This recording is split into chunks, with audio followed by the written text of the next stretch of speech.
সুপ্রিয় দর্শক বন্ধুরা সকলকে জানাই আমার চ্যানেলে স্বাগত। আবারও অনেক দিন পরে হোস্টেলের ভিডিও নিয়ে এসেছি আপনাদের সামনে। এই চ্যানেলে কিন্তু অলরেডি হোস্টেল সম্পর্কিত অনেক ভিডিও আছে, আপনারা সেগুলো চাইলে দেখতে পারেন। কিছু মডিফাই করা তথ্য আগামীতে আমরা নিয়ে আসব এবং হোস্টেল সম্পর্কিত আরও ভিডিও কিন্তু এই চ্যানেলে আসবে।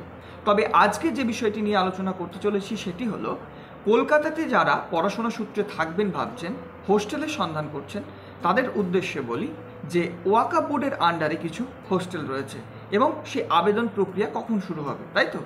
ওয়াকফ বোর্ডের আন্ডারে যে সমস্ত হোস্টেলগুলো রয়েছে সে সমস্ত হোস্টেলে আবেদন প্রক্রিয়া কিন্তু তখনই শুরু হবে যখন কলেজের ভর্তি প্রক্রিয়া প্রায় শেষ হবে এরকম একটা সময়।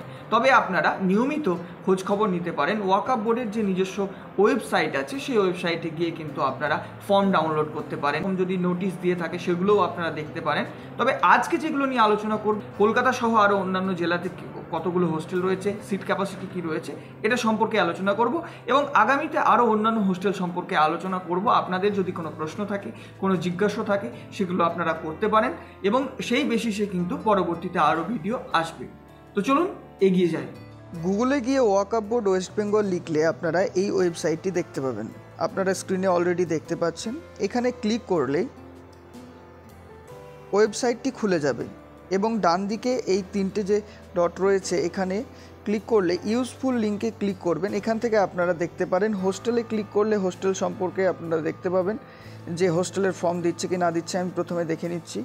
এখানে যে হোস্টেলে অ্যাডমিশনের ব্যাপারে 2024 অর্থাৎ 2025-এর ব্যাপারে কোনো আপডেট কিন্তু এখনও আসেনি। এখানে ফর্ম ডাউনলোড করার বিষয় রয়েছে এবং for more details click here, এখানে বিস্তারিত নোটিশটাও কিন্তু দেওয়া থাকে। তাহলে 2025-এ এখনও নোটিশ দেওয়া হয়নি।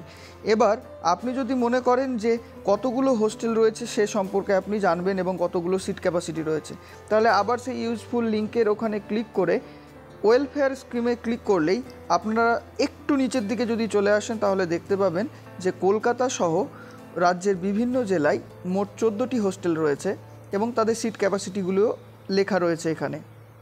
প্রথমেই আছে কলকাতা মুসলিম গার্লস হোস্টেল, তারপরে রয়েছে বর্ধমান মুসলিম গার্লস হোস্টেল, তারপরে Baharampur Muslim girls hostel, Shahidul Haque Muslim girls hostel Krishnanagar, তারপরে Basirhat Begum Rokeya Muslim girls hostel, তারপরে মিদনাপুর মুসলিম গার্লস হোস্টেল, তারপরে সিউড়ি মুসলিম গার্লস হোস্টেল, তারপরে মালদা মুসলিম গার্লস হোস্টেল, তারপরে ইসলামপুর মুসলিম গার্লস হোস্টেল, তারপরে বালুরঘাট মুসলিম গার্লস হোস্টেল, তারপরে একে ফজলুল হক মুসলিম গার্লস হোস্টেল, তারপরে আব্দুল হাকিম বয়েজ ওয়াকফ হোস্টেল, এটি কলকাতাতে, বোয়ালি মুসলিম বয়েজ হোস্টেল, এটিও কলকাতাতে, সিউড়ি মুসলিম বয়েজ হোস্টেল। ডান দিকে কিন্তু সিট ক্যাপাসিটিগুলো লেখা রয়েছে। পরবর্তী আপডেটের জন্য চ্যানেলটি ফলো রাখুন। দেখা হচ্ছে পরবর্তী ভিডিওতে। ততক্ষণ ভালো থাকুন, সুস্থ থাকুন। ধন্যবাদ।